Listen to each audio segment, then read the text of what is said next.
Bom, vamos dar continuidade às nossas aulas. Hoje nós vamos falar sobre as doenças do sistema urinário, certo? Nós vamos falar sobre as principais inflamações e vamos falar também sobre insuficiência renal aguda e insuficiência renal crônica.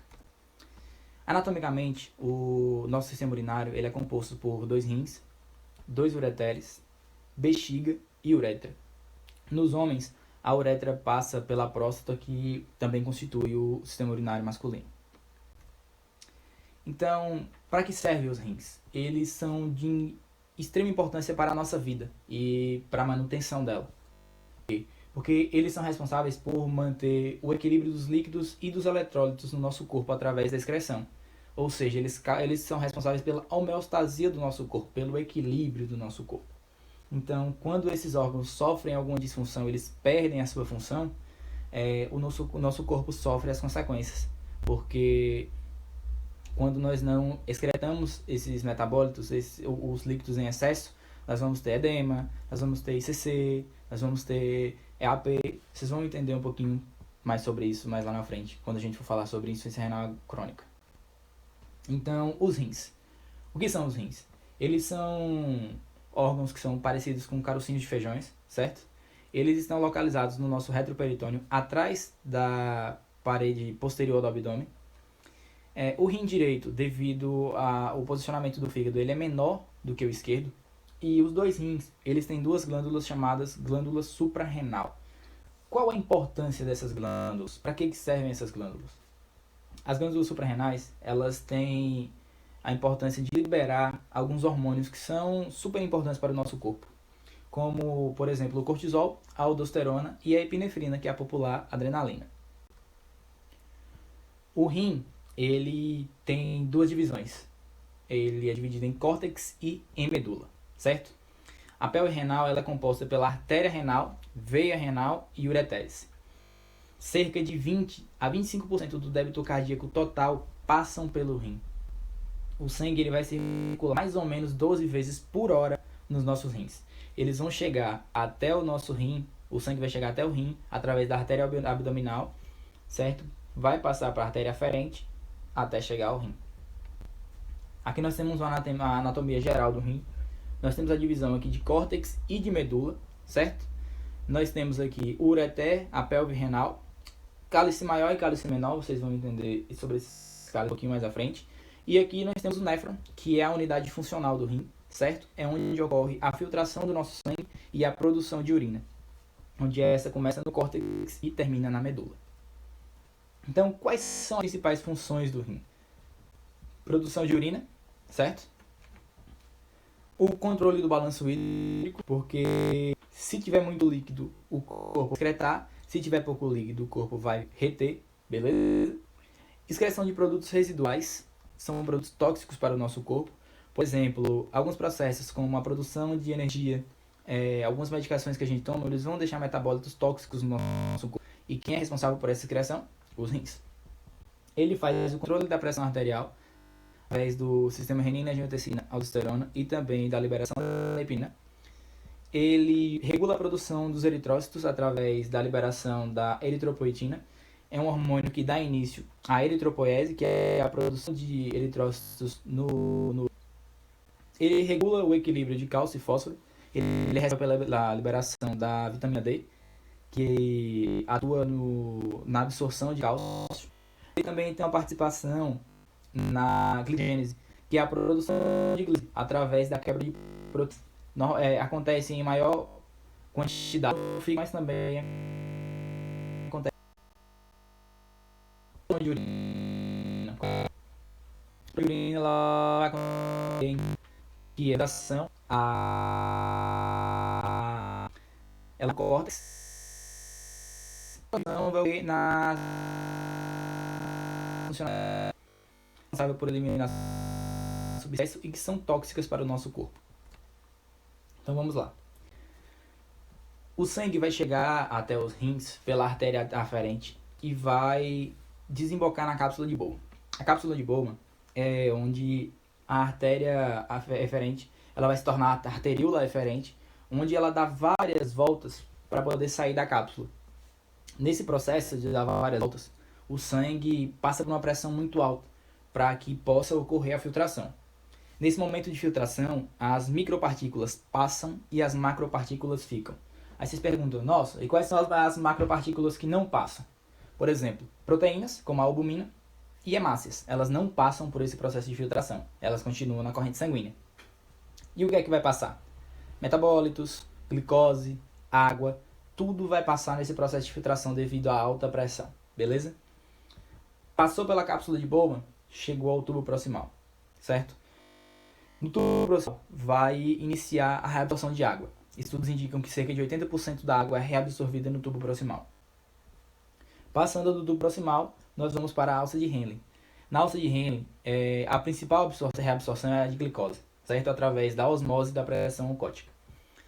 Da alça de Henle, nós vamos para o tubo distal, onde já chega a urina praticamente formada. Essa urina ela vai desembocar no cálice menor, passar para o cálice maior, do cálice maior para o ureter, do ureter para a bexiga, onde ela vai ficar armazenada, e da bexiga para a uretra, para ser excretada. Então aqui vocês podem ver todo o processo e como ele acontece. Vamos lá. Chegou aqui a arteríola aferente, entrou na cápsula de Bowman, sofreu uma alta pressão, filtrou, certo? Passou pela filtração, nós vamos começar reabsorção.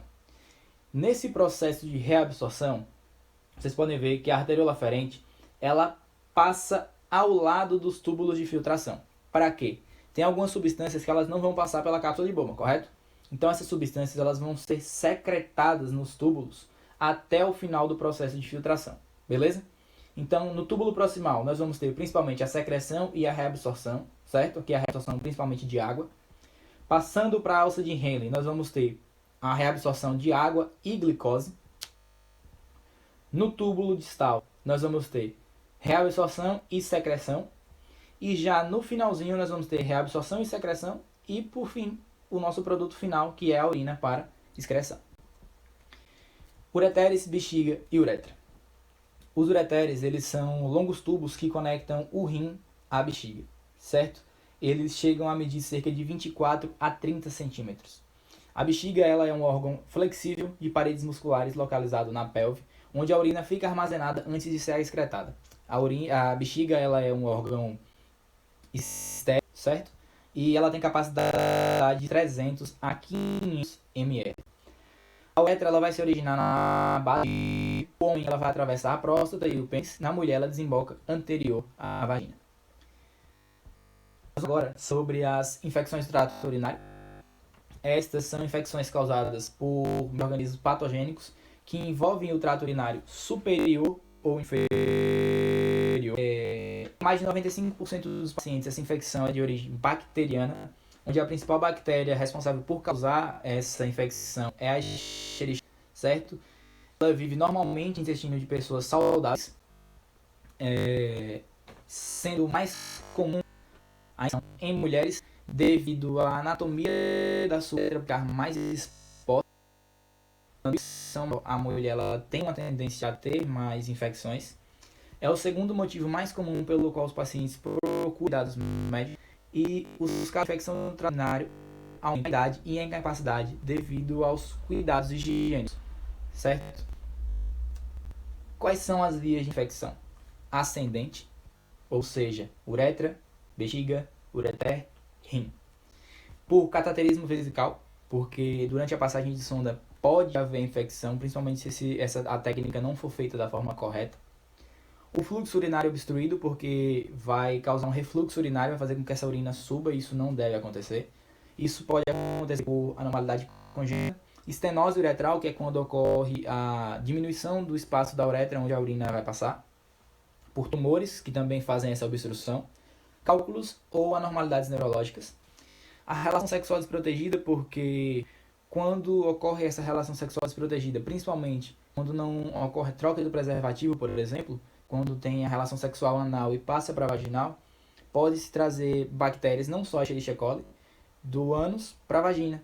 E devido à uretra ser muito exposta, ser mais exposta do que a uretra do homem e ser menor, a chance da mulher ter uma infecção é muito maior do que a do homem. Por isso que as mulheres são mais afetadas. Imunodepressão, pois se o sistema imunológico está imunodeprimido, ele não tem força suficiente para lutar contra essa infecção. e por via hematogênica, que é quando a bactéria está no sangue e ela chega até o sítio de infecção e causa a inflamação. E quais são as manifestações clínicas dessas infecções? Cólica renal, a disúria, que é a ardência a urinar, a hematúria, que é a urina no sangue, a bacterinúria, que é a bactéria no sangue, oligúria, que é a diminuição do volume urinário, anúria, que é quando o paciente não urina de jeito nenhum, e a piúria, que é a presença de pus na urina. Isso aqui é um geral das manifestações clínicas das doenças que a gente vai ver a seguir, certo? Por que eu trouxe assim? Porque é mais fácil vocês terem uma ideia das manifestações clínicas gerais do que ficar repetindo no slide toda hora. Disúria, hematúria, bacteriúria, certo? Então eu achei melhor trazer tudo completo. Sigamos nós. Uretrite. Tudo que tiver it é inflamação, certo? Então a uretrite ela é causada principalmente por bactérias, certo? Nós temos as principais, são as uretrites gonocócicas, que é causada principalmente pela bactéria da gonorreia, e as não gonocócicas. Existem casos mais raros que, por exemplo, é causada por trauma durante a passagem de sonda, vírus, neoplasia e condilomas, que é causado pelo vírus do HPV. E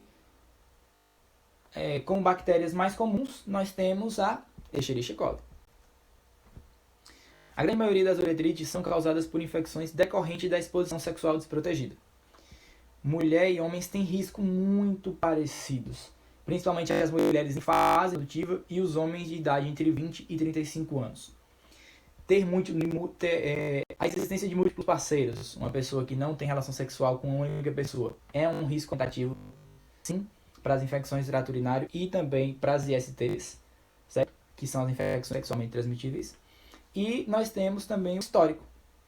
Essa pessoa ela já teve uma uretrite antes, é reincidente essa uretrite, essa infecção que ela está tendo, essa inflamação, tudo isso auxilia no diagnóstico dessa doença. Então, existem complicações? Existem complicações. Quais são? Prostatite, que é a inflamação da próstata no homem, a estenose uretral, que é a diminuição da passagem da uretra, e ele pode até estéril devido a essa inflamação, porque pode atingir o epidídimo e esse homem ficar infértil. Na mulher, infecção pélvica, também estenose uretral e o surgimento de abscessos, que são bolhas de pus nas glândulas de Bartolin. E quais são os nossos cuidados? Quais são os cuidados que a gente deve ter para com esse paciente? Orientar o paciente a tomar um antibiótico de acordo com a prescrição médica, completando a conduta terapêutica, certo? Visto que muitos pacientes não terminam essa conduta terapêutica quando os sintomas somem, quando ele para de sentir dor e ardência urinar, quando ele já não está mais se sentindo mal, ele para o tratamento e faz com que as bactérias se tornem fortes ao antibiótico, é o que causa a resistência bacteriana. Educar o paciente a se cuidar, ter um autocuidado para que ele não tenha reincidência nessa infecção. Tratar os parceiros que tenham também se infectado ou não tenham sintomas. Lavar as mãos com água e sabão, usar luvas no exame e nos curativos, tomando sempre cuidado para que a gente não se infecte, ter cuidado com secreções e evitar disseminar para os olhos e pelos dedos, isso também serve para o coronavírus, lembrem-se. Orientar o paciente a abster-se da atividade sexual até a cura, isso é difícil fazer com que esses pacientes tenham essa abstinência, porque muito paciente ele é cabeça dura, mas o trabalho é ensinar o certo e explicar o certo sempre, ensinar e instruir para evitar o uso de bebidas alcoólicas, porque essas influenciam na ação do antibiótico, certo? A prostatite, que é a inflamação da próstata, em sua maioria a causa é bacteriana, beleza? Tem a ver com concomitância. Aí vocês me perguntam, o que é concomitância? Concomitância significa que pode haver a inflamação não só causada por uma bactéria, pode ser causada por 2 ou mais bactérias, certo? No mesmo sítio, na próstata. Ela pode ser aguda ou crônica, ou seja, pode ser um paciente que teve essa infecção agora e nunca teve, ou pode ser um paciente que já é reincidente. Em muitos casos, reincidentes são pacientes que têm estenose uretral, são pacientes que têm aumento benigno da próstata, que faz com que a urina não passe, certo? Acaba causando a urina ficando estável, e quando ela fica estável, ela vira um meio de bactéria, ela vira um meio de cultura. E existem também as causas não bacterianas, que podem ser causadas por vírus, pode ser causado pelo aumento benigno da próstata, dentre outros. Nós temos aqui a próstata, certo? Vocês podem ver que ela está logo abaixo da bexiga e a uretra passa exatamente no meio da próstata. E do lado à direita, vocês podem ver que tem uma inflamação onde houve o aumento da próstata e a estenose uretral, diminuiu-se o tamanho da uretra. Então essa urina vai ficar estável dentro da bexiga, se tornando um meio de cultura. E quais são os sintomas? Pode haver dor durante a ereção e durante a evacuação, certo? Espasmos dos músculos da bexiga e da região perianal. Na fase aguda, ela tende a ser mais grave, ela tende a ser mais forte, ou seja, os sintomas são mais fortes. E pode acontecer abscesso prostático e epididimite, certo? E é isso que a epididimite que pode deixar o homem estéril. E qual é o tratamento? Antibiótico terapia, que vai ser prescrita pelo médico, e o tratamento para aliviar sintomas que não tenham a ver com a bactéria. E quais são os nossos cuidados? Instruir o paciente a tomar um antibiótico, certo? Da mesma forma da uretrite. Promover o conforto ao paciente com banhos de assento morno para alívio da dor e do espasmo. Repouso no leito. Evitar passeios prolongados de carro e evitar ficar sentado por longos períodos. Isso a gente tem que instruir o paciente. Evitar relações sexuais durante o período inflamatório. E acompanhamento médico de 6 meses a 1 ano. A cistite, que é a inflamação na bexiga, certo? Em geral, é causada por bactérias. Adivinhem qual? Escherichia coli, na maioria. Acomete principalmente mulheres e atinge mais os homens após os 50 anos. Principalmente porque após os 50 anos, os homens tendem a ter problema prostático. Pode ter uma hiperplasia benigna da próstata ou pode ter o câncer de próstata. Isso vai causar estenose uretral, a urina vai ficar parada na bexiga, vai virar um meio de cultura e vai causar a cistite, a inflamação na bexiga. Vocês podem ver aqui a bexiga, nós temos os orifícios uretrais, músculo difusor, esfíncter, uretra e os músculos periuretrais. Qual é a prevenção da cistite? Ingerir bastante líquido, certo? Urinar com frequência para que não tenha a estase da urina, para que ela não se torne um meio de bactéria. Redobrar os cuidados com a higiene pessoal e evitar roupas íntimas que aumentem o calor e a umidade. Porque o calor e a umidade auxiliam na replicação bacteriana, fazem com que aquele local se torne um meio de cultura. E quais são os cuidados de enfermagem e as orientações? Dar líquidos com frequência para estimular o fluxo urinário. Quanto mais vacina, menos estase, menos chance de inflamação. Promover conforto ao paciente. Repouso no leito na fase aguda. Fazer higienização externa das regiões anal, vulvar e pubiana.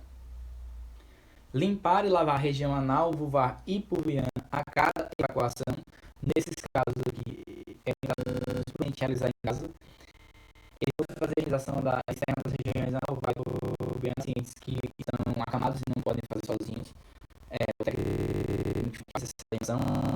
Urinar após o ato sexual para evitar, para se prevenir mesmo de acabar tendo um interrupto. A pielonefrite é causada principalmente por bactérias gram-negativas, certo? Ela vem da uretra até a certo? O corpo ele tem mecanismos de proteção que são mecanismos antigos. Eles impedem que essa urina volte para dentro do rim para exatamente evitar essa infecção. O que é que faz esse mecanismo ser desativado? Inflamações, obstrução e até a inflamação da próstata. Desculpem por esse informativo. Continuando.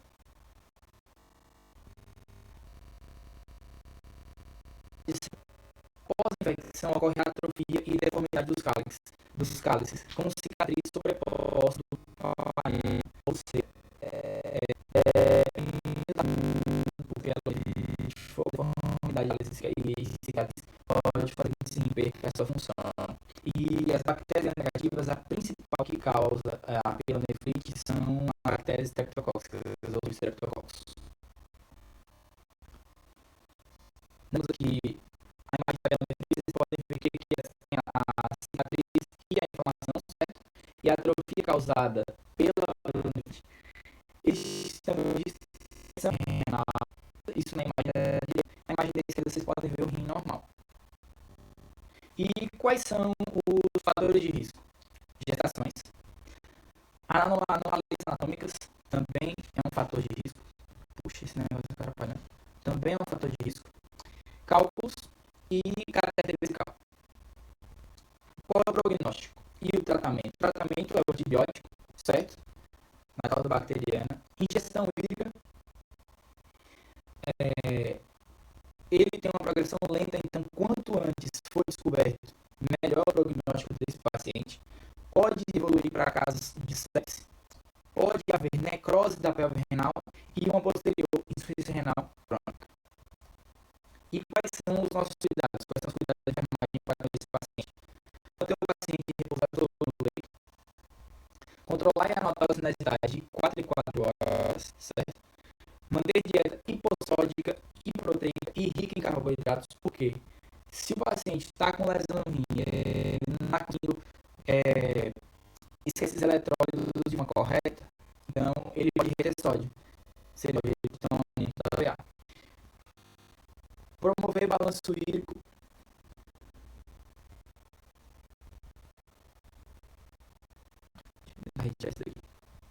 Promover balanço hídrico.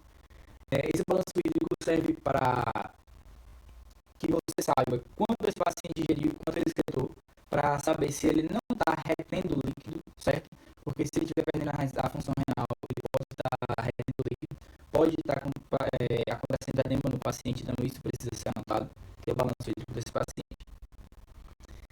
A nefrite, ela pode ser causada por vários distúrbios, como infecções, um distúrbio genético hereditário ou distúrbios autoimunes que destroem esse glomérulo. É lá no glomérulo que ocorre a filtração, é no glomérulo que fica a cápsula de Bowman, a mesma cápsula que a gente viu lá no processo de formação da urina, certo?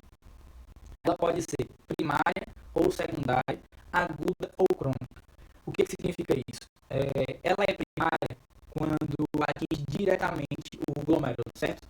A causa é diretamente no glomérulo. Secundária é causada por doenças que estavam no corpo e acabaram atingindo o glomérulo. Aguda, primeira infecção. Crônica, infecção recorrente. Ela pode ser progressiva. No caso da primária, ela pode ir ocorrendo de forma rápida, lesionando de forma rápida o glomérulo. E essa progressão rápida pode levar a que esse paciente tenha uma insuficiência renal. Em 1% das crianças, 10% dos adultos, a lesão aguda evolui rapidamente, podendo gerar casos graves de insuficiência renal. A causa principal é bacteriana, mas podem também ser causadas por malária, lúpus e varicela, entre outros. Então, nós estamos vendo aqui o glomérulo novamente, né, onde ocorre a filtração. Nós temos a arteríola eferente, certo? A cápsula de Bowman, que seria o nosso filtro, e o túbulo proximal. Quando ocorre a lesão dos glomérulos, ocorre uma perca ou comprometimento dessa capacidade de filtração. Então, pode ocorrer duas coisas, ou uma síndrome nefrótica, ou uma síndrome nefrítica. Vamos lá explicar o que é cada uma delas. Na síndrome nefrótica, essa camada de filtração, ela vai deixar passar macromoléculas. Lembra que lá no início, falando da formação da urina, a gente falou que nesse momento aqui, aumenta a pressão e só passar as micromoléculas e as macromoléculas continuam circulando. Ou seja, nesse momento, hemácias e proteínas também passam. Então, nesses casos que o paciente tem hematúria e proteinúria. Hemácia é a presença de sangue na urina e a presença de proteínas na urina. Normalmente, uma urina que tem proteína, ela espuma bastante. Então, é um sinal de presença de proteína na urina. É aquela espuma grossa que fica após o processo de excreção. Então, se a nefrótica, ela aumenta o filtro, deixa passar macromoléculas, o que acontece na outra? Ela não filtra. As micromoléculas, elas não passam, que é no caso da síndrome nefrítica. Então, o corpo vai manter aquelas micromoléculas, aquelas moléculas tóxicas que eram para ser excretadas, elas vão acabar ficando porque o filtro está comprometido, o filtro não está funcionando, certo? Então, se essa lesão for ocorrendo em todos os néfrons, em todas as cápsulas, vai gerar uma insuficiência renal aguda, posteriormente uma insuficiência renal crônica. E quais são os sinais e sintomas? Proteinúria. Hipoalbuminemia. A albumina é uma proteína do sangue, então se ela está sendo excretada, o que acontece? Vai diminuir a sua concentração sanguínea e vai causar uma hipoalbuminemia, que é a baixa da albumina na corrente sanguínea. A hematúria, porque se as hemácias estão passando, vai ter sangue na urina. E se você está perdendo hemácia, o seu rim está perdendo função, ele não está fazendo a eritropoiese, ele não está produzindo novas hemácias, você vai ter uma anemia, que é consequência da perca das hemácias e da perca da função do rim. Hipertensão, o edema por retenção, se não está excretando, se ele perdeu a capacidade de excreção, ele vai ter edema porque ele está mantendo líquido, ele está perdendo a capacidade de homeostase. O mal-estar e a fraqueza. Qual é o prognóstico desse paciente? Vai depender muito da lesão, certo? E de quantos glomérulos foram atingidos, de como está a capacidade de filtração desse rim. Depende do início do tratamento. Se for descoberta logo no início e for tratada rápido, o prognóstico é o melhor possível, é a evolução e melhora desse paciente. Pode haver uma insuficiência renal crônica, ou seja, esse paciente pode perder a sua função renal, o rim pode parar de funcionar total. 80 a 90% das pessoas que sofrem de glomerulonefrite, que são a progressiva, se tornam dependentes da diálise, ou seja, os dois rins perdem a função, eles não conseguem mais fazer o processo de filtração e tem que passar por diálise. No final da aula eu vou mostrar para vocês os processos de diálise, a diálise peritoneal e a hemodiálise. E qual é o tratamento? Tratar a causa, o que está causando essa lesão nos glomérulos. Uso de inibidores da enzima conversora de angiotensina, certo? Que é para impedir que a angiotensina 1 seja angiotensina 2. Uso de bloqueador do receptor da angiotensina 2, certo? Dieta hipoproteica e hipossódica. Uso de antibiótico se a causa for bacteriana. E imunossupressor se a causa for imunológica. Vamos chegar à insuficiência renal aguda. Pode ser chamada de insuficiência renal aguda ou lesão renal aguda. Esta é definida como a perda rápida e abrupta da capacidade dos rins filtrarem as toxinas do sangue. O paciente, quando ele tem a lesão renal aguda, ele tem uma boa chance de recuperação, certo? Ele tem boa chance de que seus rins retomem a sua função renal. Entretanto, o paciente que ele já teve uma insuficiência renal aguda, ele tem grandes chances de evoluir para uma insuficiência renal crônica. E cerca de 30% das pessoas de UTI e 5% das pessoas internadas em hospitais desenvolvem insuficiência renal aguda. E quais são as causas? Essas causas elas podem ser pré-renais, certo? Elas podem ser antes dos rins, por exemplo, por hipotensão, choque circulatório, sepse. Elas podem ser renais, como é o caso da glomerulonefrite e da toxicidade, ou podem ser pós-renais, como é o caso da obstrução, seja ela por cálculo, seja ela por estenose uretral, dentre outros. E quais são os sintomas? Esses sintomas eles vão variar a depender da gravidade da lesão. Os principais são edema, fadiga, prurido, que é a coceira, e a oligúria, que é a diminuição do volume urinário. E o diagnóstico, como ele é dado? O diagnóstico ele é dado através da dosagem de ureia e creatinina, principalmente da dosagem de creatinina, sumário de urina, o histórico desse paciente, saber como se desenvolveu essa lesão, e o exame físico, ver como é que o paciente está, ver quais são os sintomas clínicos que o paciente está apresentando, certo? Prognóstico. Normalmente as complicações imediatas elas são tratadas com sucesso. As causas pré-renais elas têm uma melhor evolução, elas têm um melhor tratamento, certo? Depende muito dos antecedentes desse paciente. Era tabagista, era etilista, obeso, não. Então tudo isso influencia no prognóstico, na melhora ou não desse paciente, e vai depender principalmente da saúde geral dos rins desse paciente, de como esses rins estão. O tratamento é tratar a causa. O que está causando? Foi a sepse? É hipotensão? É a glomerulonefrite? É a obstrução? Tem que tratar a causa, que resolvendo a causa, resolve o problema. Limitar as substâncias que são eliminadas, ou seja, limitar o esforço que esse rim vai ter para excretar substâncias, principalmente no caso de anti-inflamatórios não esteroidais, os AINES, são muito responsáveis por insuficiência renal crônica. A maioria dos pacientes que nós temos hoje na clínica de hemodiálise de IRC, boa parte deles foi por AINES, foi por anti-inflamatório não esteroidal, sendo que a maioria deles tem hipertensão e tem diabetes, principais causas da insuficiência renal crônica.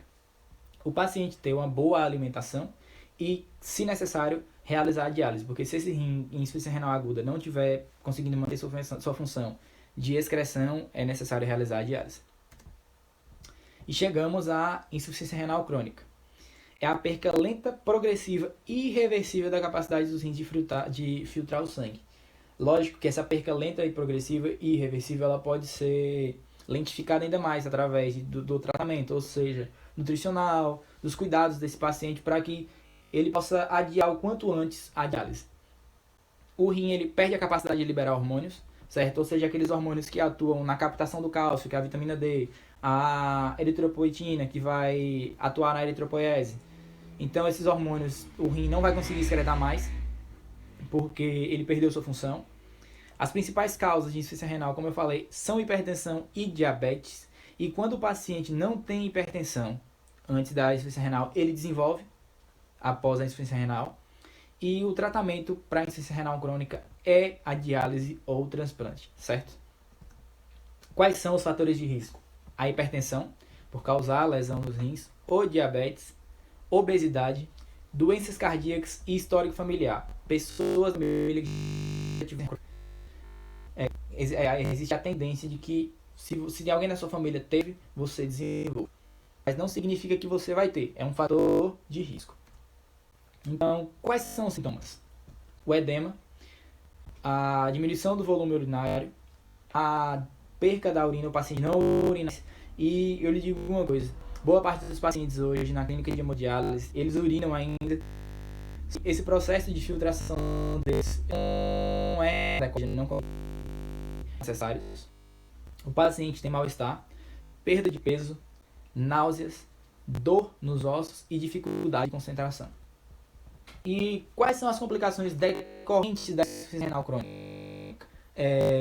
Muitos pacientes eles acabam retendo muito líquido. Pensem vocês, os nossos rins eles funcionam 24 horas por dia, do dia que a gente nasce até o dia que a gente morre, caso a gente não tenha uma insuficiência renal. Esses pacientes que têm insuficiência renal crônica, eles têm que passar pelo processo de diálise.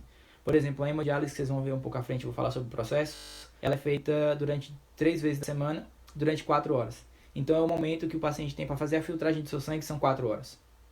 Muitos desses pacientes não respeitam esse tratamento e acabam ingerindo líquido, tomando cerveja, cachaça, etc. Acabam saindo do tratamento. E quando o corpo acumula líquido demais, ele vai sobrecarregar principalmente a sua bomba. Quem é a bomba do corpo? O coração. E isso faz com que o paciente desenvolva a insuficiência cardíaca congestiva. Esse paciente ele pode também ter o edema agudo de pulmão, que é uma complicação quando o corpo está com muito líquido, acaba extravasando para os pulmões. É como se o paciente estivesse se afogando com o próprio corpo, com o próprio líquido no corpo. A osteodistrofia renal, que ocorre a captação de cálcio, porque como o paciente não tem vitamina D, ele não tem como jogar cálcio na corrente sanguínea, então o corpo acaba retirando dos ossos e jogando na corrente sanguínea para poder suprir essa necessidade. Muitas vezes esses pacientes eles têm osteoporose devido a essa captação de cálcio. Paciente que tem anemia, porque o corpo não produz mais a eritropoetina para fazer a eritropoiese nos ossos, que é a produção de novas células sanguíneas. A acidose, porque o corpo não está fazendo essa excreção dos ácidos que são necessários retirar da nossa corrente sanguínea. A hipertensão, que é desenvolvida pelos mecanismos dos rins, muitas vezes pelo sistema renina, angiotensina e aldosterona, e o edema devido ao acúmulo de líquido no corpo. E qual é o tratamento? É tratar o quadro clínico desse paciente, fazer uma adaptação nutricional, o que esse paciente pode comer, o que esse paciente não pode comer, diálise ou transplante. A maioria dos pacientes que tem IRC, a maioria não, todos eles, quando já não tem mais jeito, já está em estado terminal de IRC, eles têm que fazer a diálise, seja a diálise peritoneal ou a hemodiálise, se não, tem que realizar o transplante. E o paciente que realiza o transplante, ele tem que ficar tomando imunossupressor pro resto da vida, para que o próprio sistema de defesa não acabe destruindo esse rim, por não reconhecer como dele, e o uso de medicação. para que possa fazer a captação do cálcio com o uso da vitamina D e o uso da eritropoetina para poder estimular a produção da poeira, para poder refazer as células sanguíneas, dentre outras medicações. Então nós temos aqui a hemodiálise e a diálise peritoneal. O que acontece? A diálise peritoneal é feito para o peritônio, ele é uma cavidade estéril, então essa estéril forma célula. Então, normalmente são pessoas com condição econômica melhor para poder fazer, porque eles têm que criar em casa um quarto próprio para isso, seja estéril, seja limpo, e a pessoa que for fazer, tome todo cuidado durante esse procedimento, porque depois que o peritônio ele é infectado, não tem mais como fazer a diálise peritoneal, certo? Depois que ocorre a colonização, o líquido, a solução dialítica, ela é despejada uma bolsa dentro do peritônio. Essa bolsa fica lá durante um tempo, para que faça efeito, de 3 a 4 horas, e depois essa bolsa é drenada. O adequado é que ela saia da cor da urina. E esse processo é repetido de 3 a 4 vezes por dia. No caso da hemodiálise, o paciente, ele vai fazer de 3 dias não. No caso da hemodiálise, o paciente ele comparece à clínica de hemodiálise 3 vezes por semana. A rotina da hemodiálise é de segunda, quarta e sexta, e terça, quinta e sábado. Ele precisa fazer uma anastomose, que é a ligação entre uma artéria e uma veia, normalmente é feita no braço, para que esse fluxo sanguíneo seja forte o suficiente para que a máquina possa puxar. Enquanto esse paciente não faz essa anastomose, é feito através de um catéter que fica na chave, para que esse sangue seja puxado para poder fazer a filtragem. O sangue em nenhum momento ele passa por dentro da máquina. Existem 2 capilares, que é o capilar arterial e o capilar venoso. O capilar arterial ele é ligado direto ao filtro, e o venoso ele sai do filtro e é ligado ao paciente. O que acontece? Esse sangue ele vai entrar no capilar, ele vai do capilar. Enquanto o sangue passa baixo para cima, passa um líquido puro, que é a água. É uma água filtrada da clínica de hemodiálise, certo? Essa água tem que ser totalmente limpa. E a água de baixo para cima. Para quê? Para que ocorra a osmose e todas as impurezas que tem no sangue passem do para, certo? E aí ocorre o processo de filtração. Seria o processo que os nossos rins fazem.